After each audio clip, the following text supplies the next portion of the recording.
Hello friends, welcome to my channel. இன்றைக்கி நம்ம சேனலில் ஃபுல் பாடியும் கூலிங் ஆக்கக்கூடிய சூப்பரான ஒரு ட்ரிங்க் தான் செய்ய போகிறோம்.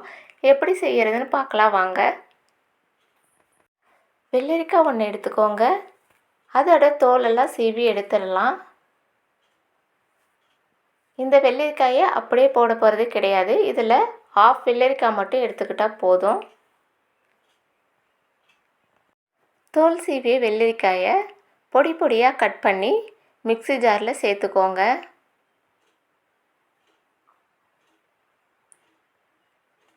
பாதி அளவுக்கு வெள்ளரிக்காய் கட் பண்ணதும் நிறுத்திக்கோங்க, போதும். இது கூட 50 ml அளவுக்கு தயிர் சேர்க்குறேன். இது கூடவே 1 ஸ்பூன் ஜீரகம். இந்த மாங்காயில் கொஞ்சமாக மாங்காய் எடுத்து அதை பொடி பொடியாக கட் பண்ணி சேர்த்துக்கோங்க.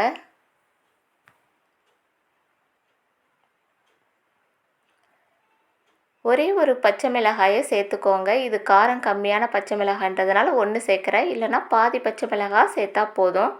கொஞ்சமாக மல்லி இலை, கருவேப்பிலை 4-5, அதே போல் புதினாவில் இருந்து 4-5 சேர்த்துக்கோங்க. தேவையான அளவு உப்பு,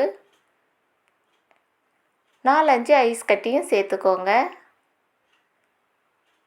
இது கூட தேவையான அளவு தண்ணி சேர்த்துக்கோங்க. இதை மிக்சியில் நல்லா அரைச்சிட்டு வந்துடலாம். அரைச்சிட்டு வந்ததை ஃபில்டர் பண்ணி எடுத்துக்கலாம்.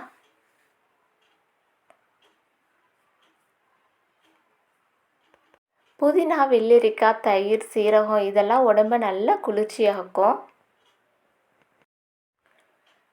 பச்சை மிளகாய் ஃப்ளேவர் எனக்கு பிடிக்குன்றதுனால நான் பச்சை மிளகாய் சேர்த்துக்கிறேன். இதுக்கு பதில் சின்ன துண்டு இஞ்சி கூட சேர்த்துக்கோங்க. அடிக்கிற வெயில தாங்க முடியலன்னு அடிக்கடி கடைக்கு தான் போய் கூல்ட்ரிங்க்ஸ் வாங்கி குடிப்போம். அதெல்லாம் அந்தளவுக்கு நல்லது கிடையாதுங்க.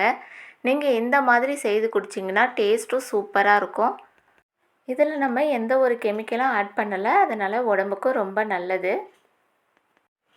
மாங்காய், பச்சை மிளகாய், சீரகம் இது 3ம் சேர்ந்து உங்களுக்கு நல்ல ஒரு ஃப்ளேவரை தரும். இதனோட டேஸ்ட்டும் அல்டிமேட்டாக இருக்கும்.